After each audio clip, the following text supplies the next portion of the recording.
Hi guys, I hope I am audible and visible. And आज के इस particular session में we'll cover an important topic that is percentages. That is percentages, right. अभी जो percentages topic है, ये आपकी फाउंडेशन है काफी सारे टॉपिक्स की। मतलब जो भी आपके कॉम्प्लिकेटेड टॉपिक्स हैं जैसे रेशियोज हो गया या इवन ज्योमेट्री, इसमें इसका डायरेक्ट इम्प्लीकेशन। तो इसका बेसिक आपको पता ही होना चाहिए so that you can excel in your CAT as well as OMET as well as in your government exam, right. तो एक एक करके देखते हैं क्या है। तो अगर परसेंटेज को सिंपल भाषा में कहा जाए तो किसी भी नंबर को आप एज अ फ्रैक्शन ऑफ 100 में रिप्रेजेंट करते हो तो उसकी परसेंटेज आती है। मतलब नंबर है 25, तो जब 25 को तुम फ्रैक्शन ऑफ 100 में रिप्रेजेंट कर रहे हो, राइट, तो तुम कह रहे हो यह आएगा 0.25 और यू कैन सिंपली से 25%, राइट। तो ये तो होगी बेसिक चीज जो कि आपसे एग्जाम में तो नहीं पूछी जाएगी। तो एग्जाम में क्या पूछा जाएगा उसके ऊपर धीरे धीरे पे बात, राइट। अब एक चीज बताओ, क्या पहले हमें पता होना चाहिए कि किसी भी नंबर की हम परसेंटेज निकालते कैसे हैं। मान लो मेरे पे एक नंबर है कि 37% ऑफ 100 कहते हैं, तो तुम सिंपल कहोगे क्या, सर 37%। 37% मतलब 37/100 होगा। ऑफ मतलब मल्टीप्लाई होगा नंबर दैट इज 100, तो कितना आएगा 37। तुम मेरे से कहो 37% ऑफ से 200 क्या होगा, सर 37/100 किसका निकलेगा 200 का, तो ये होगा आपका 74, राइट। तो ये तो हो गया कुछ बेसिक लॉजिक जो कि आपको पता होना चाहिए while solving different sort of question. ठीक है, अब आ जाओ। अब अगर मैं आपसे कहूँ कि 50% ऑफ 60 निकाल, तो तुम कहा क्या कहोगे, सर 50/100 ऑफ मतलब multiply into 60, that is nothing but 30, right. ठीक है, अब यहीं पे मैं तुमसे कहूँ क्या कि 60% ऑफ 50 निकालो, तो तुम कहोगे sir 60/100 into 50, that is again 30, right. दोनों में आंसर सेम है, पर क्या तुमने एक बात नोटिस की, यहाँ पे 50% ऑफ 60 था, यहाँ पे 60% ऑफ 50 है। बस हमने इंटरचेंज कर दिया। मतलब A% ऑफ B था, यहाँ पे B% ऑफ A कर दिया, आंसर सेम आ। तो भैया एक प्रॉपर्टी आपके काम की आ गई क्या, अगर A% ऑफ B निकाल रहे हो या B% ऑफ A निकाल रहे हो, दोनों एक ही चीज है। ठीक है, मतलब मैं कह दूं 25% ऑफ 300 निकाल लो, या तुम्हारा मन करे तो 300% ऑफ 25 निकाल, आंसर एक ही आएगा। देख सकते हो 25/100 इंटू 300 दैट इज 75, और इधर होगा 300/100 इंटू 25, ये 4 जा ये 75, सो इधर भी आया 75, राइट। साइंस क्या है इसके पीछे, यार देखो ये है 50 एज इट इज, परसेंटेज है upon 100 of multiply into 60, right. तो मतलब 50 इंटू 60/100 होगा। 60% को तुमने किस में लिखा अपनी नॉर्मल फॉर्म में, सो इट इज 60/100 इंटू 50। तो ये देखो ऊपर का पार्ट क्या है 50 इंटू 60, यहाँ पे भी ऊपर का पार्ट क्या है 50 इंटू 60। तो डायरेक्टली एंड इनडायरेक्टली ये दोनों चीजें आपस में मल्टीप्लाई ही तो हो रही हैं। 50 इंटू 60/100 या 60 इंटू 50 और परसेंटेज का साइन है तो वो तो 100, राइट। तो ये पहली प्रॉपर्टी है जो कि आपको पता होनी चाहिए, राइट। अब बढ़ते हैं अपनी अगली चीज को। अगली चीज है एक बेसिक सा लॉजिक। अगर मेरे पे 200 टॉफीज है, right, if I am having 200 toffees, उसमें से अगर मैं आपसे कहूं मैंने 10% थ्रो कर दी, तो मेरे पे कितनी टॉफी बची, राइट। तो अगर सिंपल लॉजिक से जाओ तो यार तुम पे 200 टॉफीज थी, 10% निकाल दी मतलब कितनी निकाल दी, इंटू 10/100 होगा, मतलब 20 टॉफी निकाल दी थ्रो कर, तो बची कितनी 200 माइनस 20/100 या 180 टॉफीज रिमेनिंग है, राइट, राइट। अच्छा जी, यार या तो इसे इतने लंबे तरीके से कर लो, या एक तरीका क्या है लॉजिकली, तुम पे 200 टॉफीज थी, राइट। एक हमेशा परसेंटेज 100% होता, लॉजिकली जो परसेंटेज है वो 100% में से ही निकलता है, तो 10%, 20%, 40%। तो अगर इसमें से तुमने 10% चीज फेंक दी तो 90% चीज बची होगी। 10% फेंक दी तो 90% बची होगी, तो 200, तो 90% निकाल लो ना इसका डायरेक्ट, वही तो एक्चुअल काउंट है, दैट इज 180। ऐसे भी कर सकते हो। अब अगर मैं आपसे कहूँ कि मेरे पे, जस्ट अ सेकेंड, 150 चॉकलेट्स हैं, राइट, इसमें से मैंने 75% फेंक दी, तो मेरे पे कितनी चॉकलेट्स बची? तो तुम कहोगे यार 100% का पूरा सर्कल होता है, अगर 75% चली गई तो मेरे पे 25% बची होंगी, तो मतलब 150 इंटू 25/100, या फिर 150/4, और यू कैन से 37.5%, राइट। ये चीज समझ में आई, ये इंपॉर्टेंट, इससे आपके स्टेप्स कम हो। अच्छा जी, अब आओ दूसरी चीज पे। दूसरी चीज ये है, यार तुम सिंपल सिंपल चीजों के तो परसेंटेज निकाल लोगे, जैसे 25% निकाल लोगे, राइट। पर अगर इनकॉम्प्लिकेटेड चीज आ जाए कि सर 8.33% निकालना है, या 37.5% निकालना है, या मैं आपसे कहूँ 11.11% निकालना है, मान लो 99 का, तो कैसे करोगे, राइट। तो उसके लिए हम एक कंसेप्ट को यूज करते हैं, that is percentages to fraction. क्या? परसेंटेजेस टू फ्रैक्शन, या वाइस वर्सा। वाइस वर्सा यानी कहता क्या, देखो, अगर तुम्हारा फ्रैक्शन 1/1 ही है तो तुम्हारी परसेंट होती है 100%, राइट। अगर तुम्हारा फ्रैक्शन में 1/2 है तो 50%। मतलब यार कहीं 50% है तो तुम डायरेक्टली उसे 1/2 से रिप्लेस कर सकते हो, राइट। अगर कहीं 1/3 है तो दैट वुड बी 33.33%। कहीं 1/4 है तो 25%। 1/6 है तो 16.66%। 1/7 है सो 14.28%। 1/8 है तो 12.5%। ठीक है जी। 1/9 है तो 11.11%। 1/10 है तो 10%। इसके बाद 1/11 है तो 9.09%। 1/12 है, सो 1/12 is 8.33%। 1/13 is 7.69%. 1/14 is 7.14%, and 1/15 is 6.66। अब इसका एप्लीकेशन क्या है? यार कहीं तुमसे कह दिया 8.33% निकालो, इंक चेंज करके समझाने की कोशिश करता हूँ। यार कहीं कह दिया 8.33% निकाल दो 144। अब यार तुम्हें 8.33% कैलकुलेटर से निकाल पाओगे, राइट। पर अगर तुम्हें पता है कि 8.33% को मैं 1/12 लिखता हूँ, तो यहाँ लिखो 1/12, यहाँ लिखो 144, इससे पूरा जा रहा है, तो 12 हो गया आपका सिंपल सा आंसर। तो ये साइंस है इसके पीछे, राइट। अब अच्छा जी, अब अगर मैं तुमसे कहूँ कि मुझे बताओ, एक सेकेंड रब करके, कि 66.66% निकालो, किसका? 99 का। अब फिर वही कॉम्प्लिकेशन, सर 66.66 तो यहाँ कहीं लिखा ही नहीं।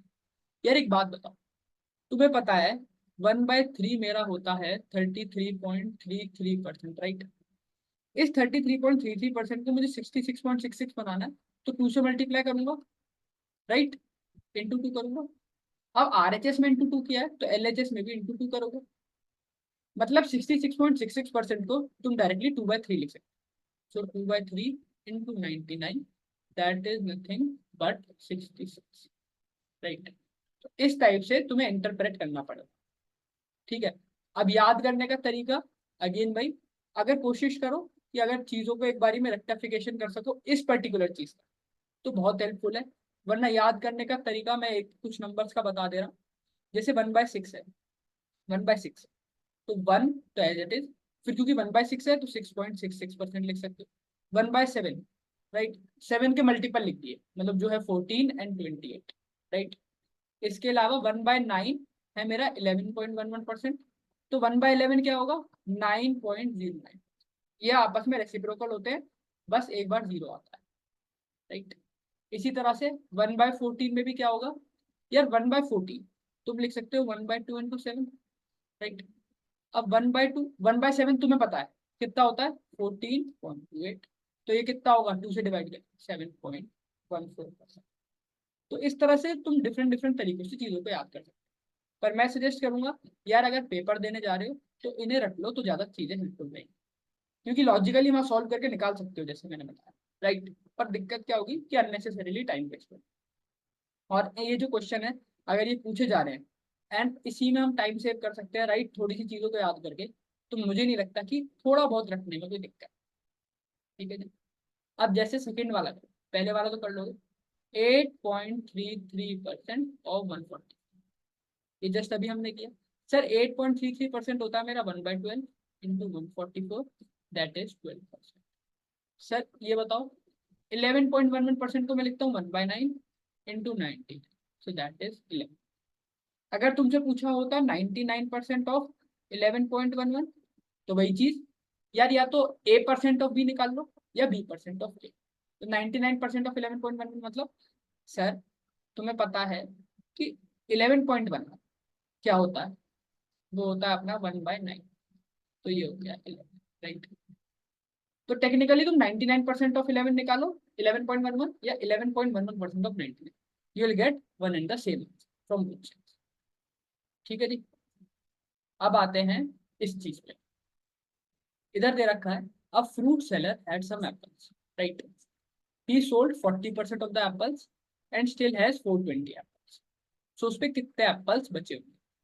यार मेरे को ओरिजिनली उस पे, जस्ट एग्जांपल के लिए मैंने कहा 100x एप्पल्स, तुम कुछ भी ले सकते हो ज्यूम करके, राइट। उसने अगर 40% निकाल दिए, 40% बेच दिए, हमें पता है 100% का एक सर्कल होता है, अगर 40% चला गया तो उसमें 60% बचा होगा, राइट। तो ये जो 60% है, 40% बेच दिए, उसके बाद उसमें 420 एप्पल बचे, मतलब 40% फेंक दिए, तो 60% बचा होगा किसका, 100x का। ये मेरा 420 के बराबर है, ये 60/100 इंटू 100x, ये 420 के बराबर है। और आई कैन सिंपली से मेरा 60x 420 के बराबर है, या x मेरा 7 के बराबर है। तो टोटल नंबर ऑफ एप्पल्स कितने हैं?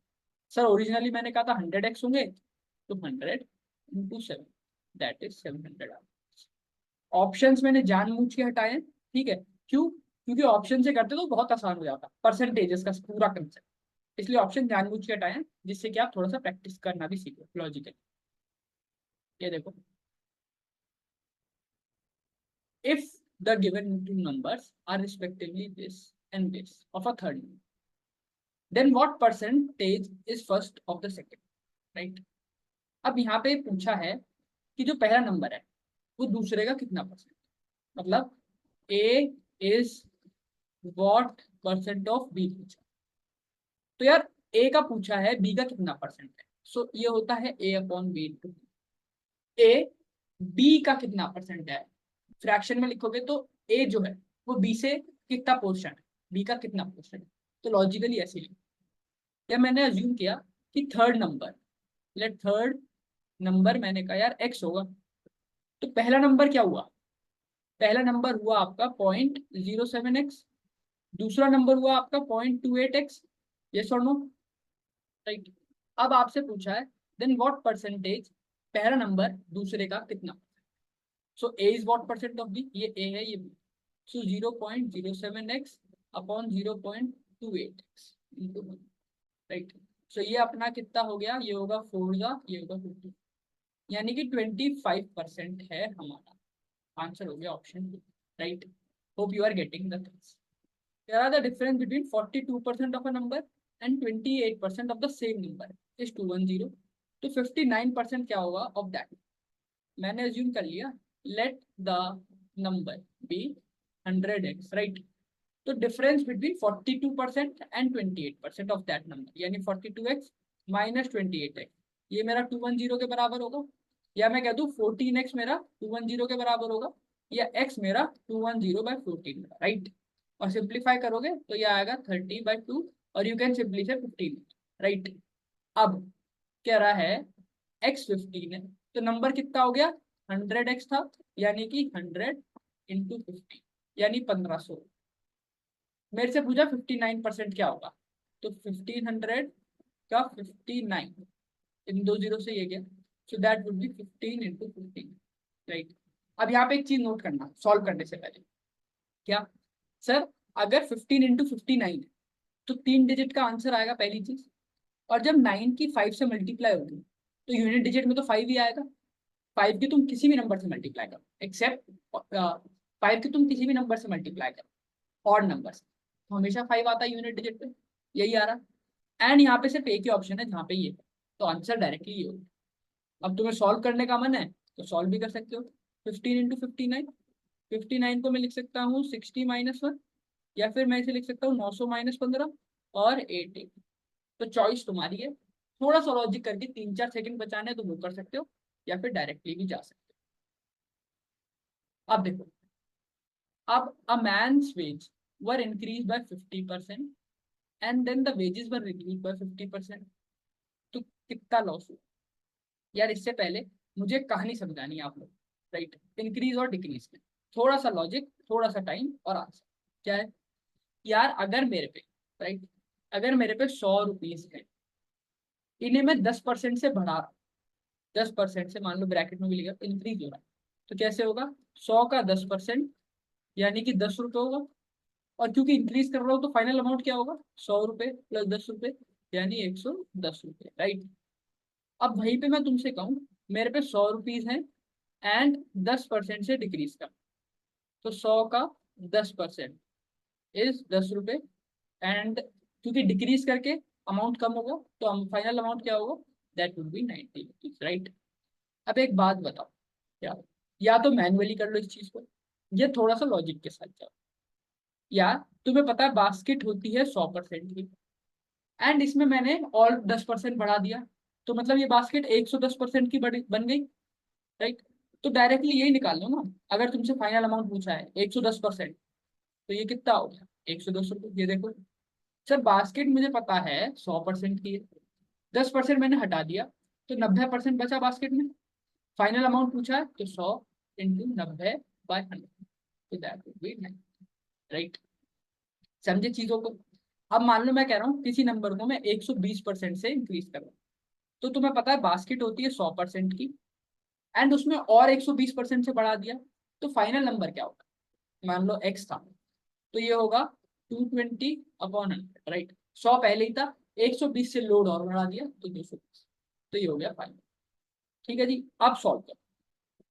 तो देखो जी, एक मैन था, उसकी वेज पहले 50% से डिक्रीज की गई, और फिर जो भी डिक्रीज वेज थी उसे 50% से बढ़ा दिया, तो लॉस कितने का? राइट।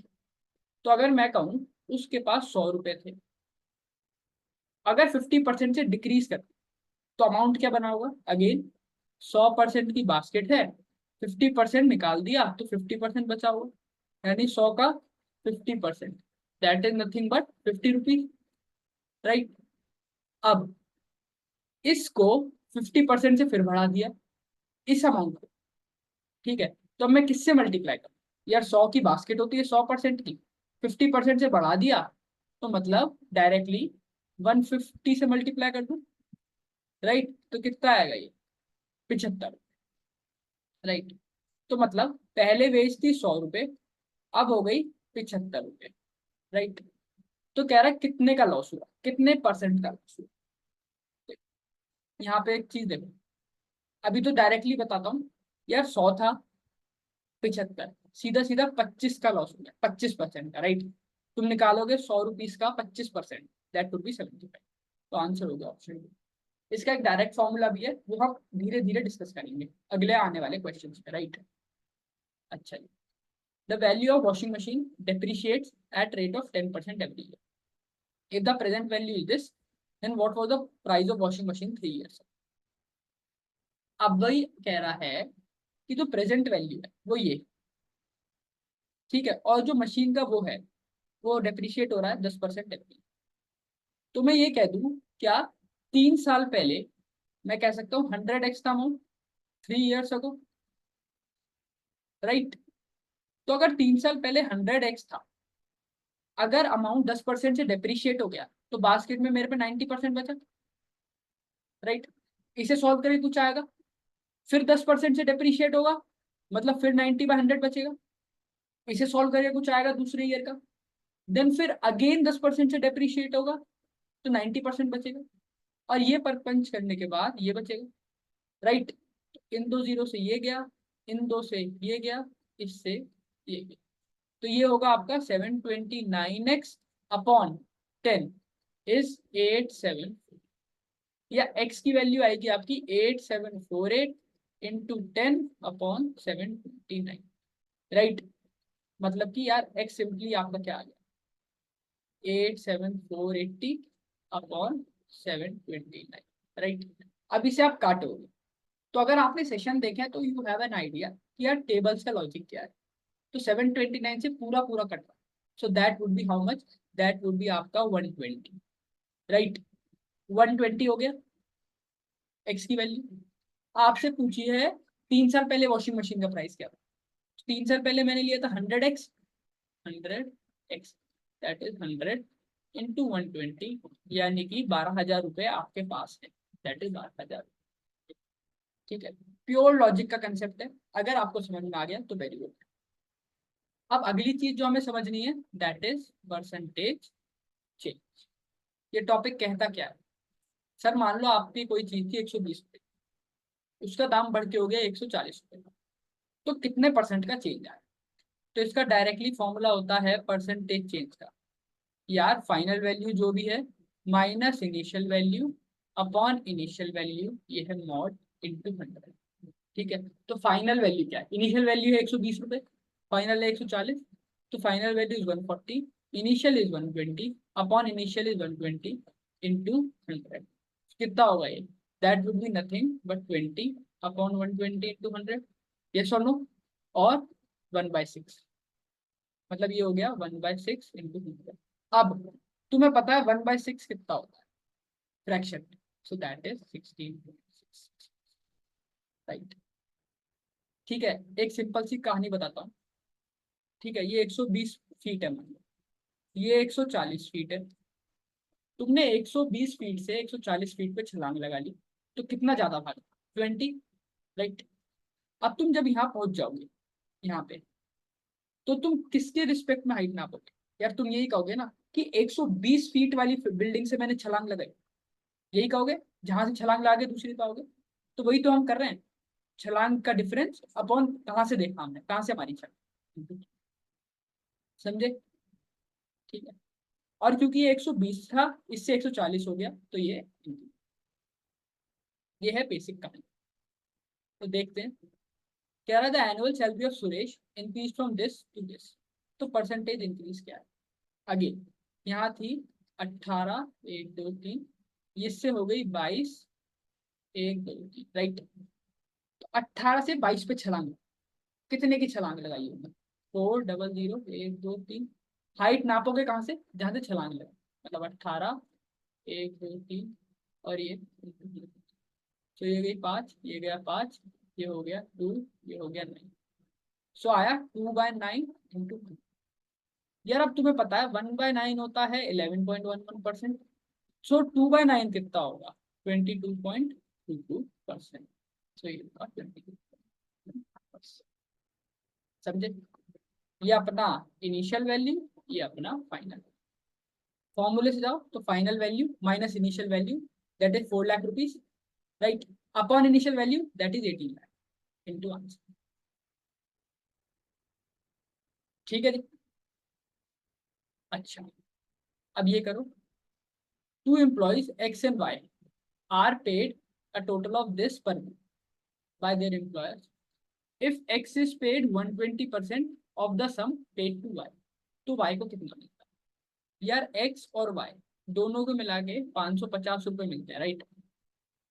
ये भी कह रहा है कि एक्स को 120% मिलता है वाई का, तो मैं सीधा ये कह दूं एक्स को कितना मिलेगा 120/100 इंटू वाई, और X is what 1.2 Y, right, X आ गया 1, तुम इसमें पुट करो तो तुम कह सकते हो 1.2 वाई प्लस वाई इज 550, या फिर वाई आ गया तुम्हारा 550 अपॉन 2.2, आप सॉल्व करो तो इससे ये जाएगा 2 11 जा 22, एंड ये आएगा आपका 500,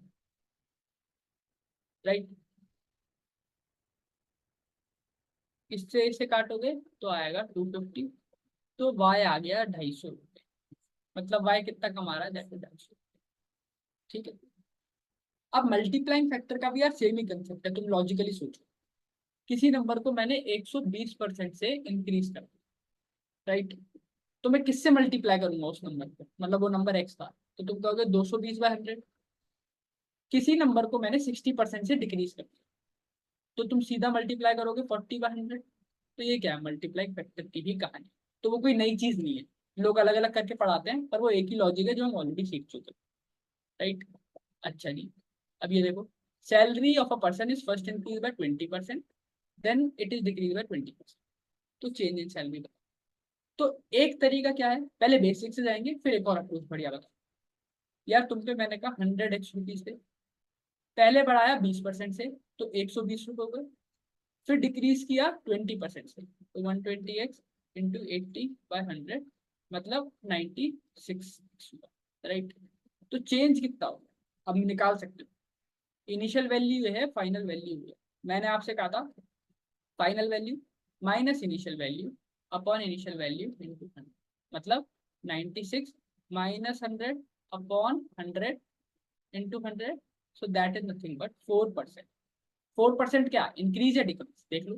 पहले 100 थी, फिर 96 हो गई, यानी डिक्रीज। तो आंसर क्या होगा, 4%। ये हो गया इसका एक तरीका, राइट। पर ये क्या मुझे लेंदी लगता है, क्योंकि तुमसे परसेंटेज की टर्म्स में मांगा है। तुमने इसमें क्या किया, पहले वैल्यू अज्यूम की, फिर निकाला, पहले बढ़ाया फिर घटाया, एंड देन निकाला कि कितने परसेंट डिक्रीज कंपेयर करके फॉर्मूले से। जो मुझे एक तरीका लगता है, जो मैं आप सबको सिखाऊंगा, दैट इज सक्सेसिव चेंज। ये है सक्सेसिव चेंज का कंसेप्ट। बेसिक कहानी क्या है, यार आपने क्वेश्चन देखे होंगे, जैसे अभी हमने किया, राइट, कि 20% से बढ़ा दिया, देन 20% से घटा दिया, तो कितने का नेट चेंज आया, कितने परसेंट। तो यार इसकी एक बेसिक कहानी है। पहले फॉर्मूला लिखता हूँ, plus minus A plus minus B plus A B by 100, right. A इसे अज्यूम भी कर सकते, ए इसे अज्यूम कर सकते हो, बी इसे अज्यूम, राइट। तो यार अगर तुमने इसे इंक्रीज किया है तो पॉजिटिव साइन होगा, obvious सी बात है। हम बास्केट में +20 ऐड करते थे, यार ये 100% था, इसमें +20% कर दिया अगर इंक्रीज किया तो, ठीक है। पर इसे ऐसे ही इंक्रीज किया तो इधर प्लस लगा दो, इधर 20 लगा। 20 को डिक्रीज किया तो 20, डिक्रीज किया तो माइनस, प्लस। ए और बी क्या था, 20 एंड -20/100, राइट। कितना आ गया ये, इससे तो ये चला गया, एंड ये आएगा -400/100। So that is -4%। 4% माइनस का, ये सिग्निफाई करता है डिक्रीज हुआ है। तो आंसर क्या हो गया, 4% डिक्रीज, 4%। तो आप डायरेक्टली चीजों को सॉल्व कर सकते हो, मतलब परसेंटेज की टर्म्स में दे रखा है, बढ़ा है घटा है, तो नेट कितना बढ़ा या घटा, डायरेक्टली आंसर निकालो एंड खुश रहो। ठीक है जी। अच्छा जी, अब एक चीज कराता हूँ क्वेश्चन, एक सेकेंड। जैसे ये, राइट, एक नंबर है जो कि सक्सेसिवली इंक्रीज किया गया ऐसे, तो ओवरऑल इंक्रीज इन परसेंटेज क्या है। यार नंबर कोई भी हो, मेरे को ये गिवन है, एंड मेरे को परसेंटेज की टर्म्स में आंसर, वही करता हूँ अपना basic, plus minus A plus minus B plus A B by 100, right. अब सर तुम कहोगे सर आपने तो ए और बी का बताया था, मान लो इसे ए ले लिया इसे बी, अब सी का कैसे करें। तो टेंशन मत लो यार, क्या कर सर, आप ए और बी लेके, किन्हीं भी दो परसेंटेजेस को लेके एक आंसर निकाल लो इस फॉर्मूले में लगा के, वो कुछ आंसर देगा सॉल्व करके, और फिर 20%, अब इन दोनों को ए और बी मान के फिर एक आंसर निकालो। समझे, प्रैक्टिकली बताओ। और इसमें क्या है, तुम कुछ भी ले सकते हो ए और बी, जरूरी नहीं कि जो पहला नंबर पढ़ रहा है वही ए लेना है, दूसरा बी लेना है। मान लो तुम्हारा मन किया सर, अब ऑब्जर्व करो एक सेकंड, क्या, मान लो तुम्हें ए और बी, इसे ले लो, तो सॉल्व करो। सो ये क्या है, तीनों इंक्रीज हो रहे हैं, तो मतलब +15 +20, राइट, +300/100। सो ये होगा आपका कितना हो गया, ये 15 × 35 38, 38% क्या हो गया, इंक्रीज हो गया, राइट। अब बचा क्या, 38% इंक्रीज, और एक था आपका 25%, राइट, 25%। अगेन वही कहानी sir, just a second, A plus B plus 38 into 25/100। So 38 plus 25 कितना हो गया, 63, प्लस इसे सॉल्व करो। सो ये होगा आपका 9.5, ये हो गया 72। आंसर आ गया ऑप्शन में। अच्छा जी, अब तुम कहोगे सर, अब ये नोट कर लिया, अब मैं नोट होता हूँ। अब मैं कहता हूँ सर, ए और बी से ले लूँ क्या, तो भी आंसर सेम आएगा। भैया करके देखो, प्लस माइनस एक, इंक्रीज हो रहा है तो 25 प्लस 20 प्लस 25 इंटू 20/100, ये होगा 45 प्लस 25 4 जा 5 जा, ये हो गया 50, राइट। 50% सी मान लो ये, तो अब सी के लिए क्या करोगे, ये भी इंक्रीज हो रहा है, तो अपना वही ए प्लस बी प्लस 50 इंटू 15/100। सो ये कितना होगा, ये होगा 7.5, तो ये होगा 65 प्लस 7.5, दैट इज 72.5। तो सेम आंसर आ गया, आंसर ऑप्शन है। तो वही है, कोई भी दो उठाओ, सॉल्व करो, तीसरे के साथ सॉल्व करो, एंड ये अप्रोच लगा। मान लो तुम्हें 4% चेंज है ए बी सी में, कोई दिक्कत नहीं है, इन दोनों को सॉल्व करके एक आंसर आएगा, इन दोनों को सॉल्व करके एक आंसर आएगा, देन इन दोनों को सॉल्व करके एक आंसर आ जाएगा, राइट। तो ये एक बेसिक सी कहानी है जो कि मैं एक्सपेक्ट करता हूँ सबको आनी चाहिए, राइट। एग्जाम में काफी क्वेश्चन आते हैं इससे रिलेटेड।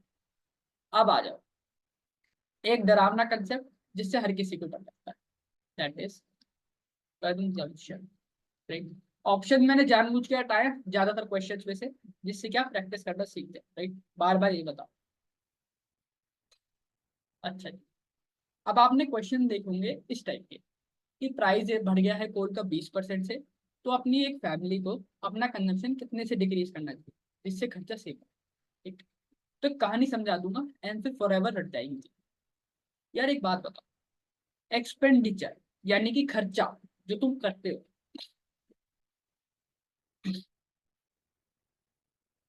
वो किस पे डिपेंड करता है। एक तो प्राइस पे कि यार प्राइस क्या है, और कितना ले रहे हो, दैट इज कंजम्पशन। एग्जाम्पल के लिए बताओ, तुम बाजार गए, राइट, तुम्हें पसंद आई मूंगफली, मूंगफली का प्राइस है 10 रुपए केजी, जस्ट एग्जाम्पल के लिए बता रहा हूँ, और तुमने कहा 5 किलो पैक कर दो, तो एक्सपेंडिचर खर्चा कितना होगा, प्राइस कितना है, 10 रुपीज पर केजी, तुमने कहा मुझे 5 किलो दे दो, तो 10 × 5 50, यानी 50 रुपए तुम्हारा क्या हो गया, खर्चा हो गया, राइट। अब भाई मैं कहूँ कि मान लो आम मिल रहा है 20 रुपए किलो, राइट, तुमने 10 किलो आम ले लिया, तो अब खर्चा कितना हो गया, तुम कहोगे सर 20 रुपए पर केजी इंटू 10 केजी लिया, तो 200 रुपए आम के पैसे लगे, दैट इज योर एक्सपेंडिचर। तो बस यही कहानी फॉलो करनी है कॉम्प्लिकेटेड क्वेश्चंस में, ठीक है। बस बेसिक से जाओ हमेशा कैट के एग्जाम, सो हमेशा एक्सेल करो। देखो जी, यहाँ फॉर्मूला भी लिख दे रहा हूँ, एक्सपेंडिचर होगा मेरा प्राइस इंटू कंजम्पशन। कह रहा है कोल का प्राइस इंक्रीज हुआ है 20% से, मैंने कहा बहुत बढ़िया। तो कह रहा है एक फैमिली को अपना जो कंजम्पशन है कितना डिक्रीज करना चाहिए, कितने परसेंट से, जिससे कि एक्सपेंडिचर सेम है, राइट। तो अज्यूम कर लो यार, मैंने कहा प्राइस कोल का होगा, जस्ट एग्जाम्पल के लिए 100 रुपीज पर केजी, राइट, और फैमिली ने जस्ट एग्जाम्पल के लिए 1 किलो कोल लिया, तो एक्सपेंडिचर कितना आया होगा सर, 100 × 1, एक्सपेंडिचर आया होगा मेरा 100 रुपए पहले, राइट।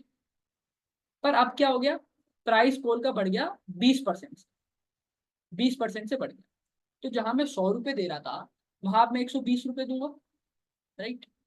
अब देखो, कह रहा है कि फैमिली को अपना कंजम्पशन यानी कि जो कितने किलो लेगी वो कितने से डिक्रीज करे जिससे कि एक्सपेंडिचर सेम रहे। एक्सपेंडिचर सेम रखना है मतलब खर्चा तो मुझे 100 रुपए ही करना है, पर मैं कितने केजी लूँ, 120 रुपए के साथ, तो निकाल लो यार, 100/120 आएगा तुम्हारा सी, या फिर तुम कह दोगे यार मेरा सी आएगा 5/6 की, राइट। तो पहले सी था तुम्हारा 1 केजी, फिर हो गया 5/6 की, राइट। तो ये थी इनिशियल वैल्यू, ये थी फाइनल वैल्यू, तो निकाल लो यार अब तो, that is final value minus initial value upon initial value into 100, so that is what -1/6, क्योंकि ये मॉड है, राइट, तो पॉजिटिव हो जाएगा, तो 1/6 इंटू 100, और मुझे पता है भैया 1/6 होता है 16.66%। यानी एक फैमिली अगर अपना कंजम्पशन 1 किलो से 5/6 kg यानी 16.66% से डिक्रीज कर, राइट, तो प्राइस जो है 120 रुपये वही रहेगा, और खर्चा 100 रुपये है। आई रिपीट, अगर फैमिली 1 किलो की जगह 5/6 kg है, तो वो 120 रुपये केजी के हिसाब से 5/6 किलो ही लेगी, और 100 रुपये खर्चा ही आएगा, खर्चा सेम रहेगा, एक्सपेंडिचर सेम रहेगा, अगर वो 5/6 kg लेती है 120 रुपये। ठीक है, तुमने यहाँ 100 रुपये लिया और 1 किलो, तुम्हारा जो मन करे वो ले सकते, तुम अपना क्या, प्राइस और कंजम्पशन, प्राइस में तुम अपनी बर्थ रेट ले लो मतलब 25, कंजम्पशन में ले लो 8 किलो, जो मन करे वो, एंड उसके हिसाब से क्वेश्चन नोट कर, उसके हिसाब से क्वेश्चन नोट कर दो, एंड आंसर आपके हाथों में रहेगा। ठीक है, चलो ये करो। The price of electricity is decrease bye 30%, so by what percent a family should increase its consumption so that the expenditure remains। Again वही अपनी कहानी यार, मैं बेसिक से जाता हूँ, क्या एक्सपेंडिचर है मेरा प्राइस इंटू कंजम्पशन। प्राइस मैंने कहा यार 100 रुपीज पर यूनिट रख ले रहा हूँ, राइट, और जो कंजम्पशन है मान लो वो मेरी है 1 यूनिट की, प्रैक्टिकली पॉसिबल नहीं है मुझे पता है, पर अगेन रख सकते हो, राइट। मैथ्स क्या है, मैथ्स का जादू यही है, हर चीज, कोई भी चीज अगर जरा सी भी जगह पॉसिबल है तो पूरी जगह पॉसिबल है। मैथ्स किसी में भेदभाव नहीं है। तो ठीक है, तो खर्चा कितना आया होगा यार, 100 rupees per unit into 1 unit, तो एक्सपेंडिचर आया होगा यार, मैं 100 रुपये खर्च कर रहा हूँ। अब क्या हुआ, प्राइस हो गया डिक्रीज 30%, पहले प्राइस था ये जो मैं अंडरलाइन कर रहा हूँ बात, 100 रुपये, 30% से डिक्रीज हो गया, तो कितना होगा, बेसिक से जाओ यार, 100% की बास्केट होती है, 30% से डिक्रीज हो गया, कितना बचाओ, 70%, तो निकाल लो 100 रुपये का 70%, यानी 70 रुपये।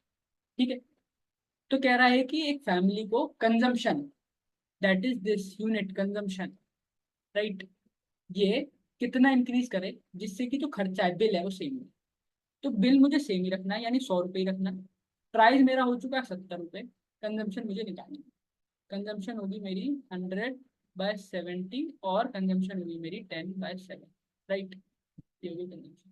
तो पहले मैं 1 यूनिट ले रहा था, अब मैं 10/7 यूनिट्स ले, तो बस मुझे ये निकालना है कितना परसेंट का इंक्रीज हुआ। सो ये हो गया अपना इनिशियल वैल्यू, ये हो गया फाइनल वैल्यू।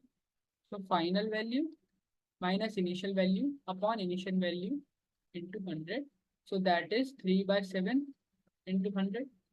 और तुम्हें पता है 1/7 होता है 14.28%, राइट, 1/7 होता है 14.28%। सो 3/7 कितना होगा, 3/7 होगा आपका 42.85। इंक्रीज होगा डिक्रीज, सर पहले 1 यूनिट जा रहा था, अब 10/7 यूनिट, तो इंक्रीज ही होगा, राइट। तो अब ये वाली कहानी भी आप आराम से सॉल्व कर सकते हैं इस टाइप के क्वेश्चन के लिए, राइट। अब देखो, in an examination it is required to get 380 of the aggregate marks to pass. A student gets 32% of the marks and is declared fail by 76 में। तो मैक्सिमम एग्रीगेट मार्क्स क्या हो यार, पासिंग मार्क्स कितने हैं, passing marks मैंने कहा 380।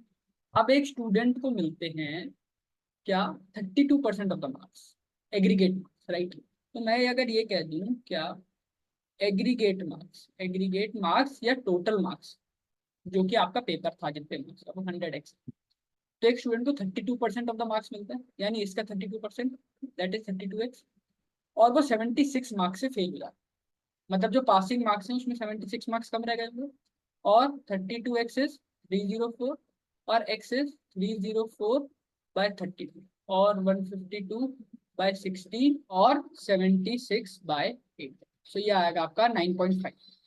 अब आपसे पूछा है मैक्सिमम एग्रीगेट मार्क्स कितने थे जो कि एक स्टूडेंट को मिल सकते, यार x 9.5 था, एग्रीगेट मार्क्स 100x थे, 100x मतलब 100 इंटू 9.5, दैट इज 950, यानी कि 950 नंबर का पेपर था, 950 नंबर आपके मैक्सिमम एग्रीगेट मार्क्स थे, राइट। अब बढ़ते हैं अपने अगले क्वेश्चन पे, that is in an election between two candidates. One got 55% of the total valid votes or 20% of the votes were invalid. ठीक है. If the total number of votes was 7,500, so the number of valid votes that other candidate got. अब कहानी क्या है? अब ध्यान से देखो. There are in an election between two candidates. One got 55% of the votes. ठीक है. अब यार अगर वोट डले तो दो टाइप की चीजें होंगी. क्या? या तो इनवैलिड वोट्स होंगे या वैलिड वोट्स होंगे. मतलब अगर टोटल वोट्स मुझे गिवन है, राइट, पहले लिख ले रहा हूँ. टोटल वोट डले 75, इसमें से कुछ वैलिड होंगे कुछ इनवैलिड होंगे, राइट. ठीक है. तो कह रहा 20% of the votes for invalid. 20% invalid है, 80% वैलिड होंगे. जब भी दोनों 100% वोट्स मिलाएंगे तो 7500 का 80%, so that is nothing but आपका 6000 वोट्स, राइट. मतलब 6000 वैलिड वोट्स है, राइट. अब क्या कह रहा है? एक कैंडिडेट को मिले हैं 55% वोट. अब दो कैंडिडेट का इलेक्शन था तो मैंने कहा यार दो कैंडिडेट हैं ए और बी. एक कैंडिडेट को मिले 55% of total valid votes. Total valid votes जब नहीं है तो 6000 इंटू 55/100, राइट. तो ये हो गया आपका 20 से 2 गया 6/30, 6/30, तो ये हो गया 3300 वोट्स इसे मिलेंगे. टोटल वोट्स थे अपने पास 6000, तो अगर 3300 इसे मिल रहे हैं तो 2700 इसे मिलेंगे. तो मेरे से पूछा है the number of valid votes that other candidate, so that is nothing but 2700. तो this was the pure question. ठीक है जी. सो ये कहानी थी परसेंटेजेस की. इसमें मैंने डिफरेंट डिफरेंट चीजें कवर की जो कि आपके एग्जाम में 100% पूछी जाती है. चाहे वो सक्सेसिव हो, चाहे वो परसेंटेज चेंज हो, चाहे वो आपका कन्वेंशनल क्वेश्चन हो, चाहे वो expenditure is equal to price into consumption, right. इसी के अराउंड क्वेश्चंस रहेंगे. इस वीडियो को फिर से देखना अगर कुछ समझ में नहीं आया. एंड अगर कोई भी डाउट हो तो इस वीडियो के कमेंट सेक्शन में you can directly, right. All the best guys, और इसे अच्छे से प्रैक्टिस कर लें.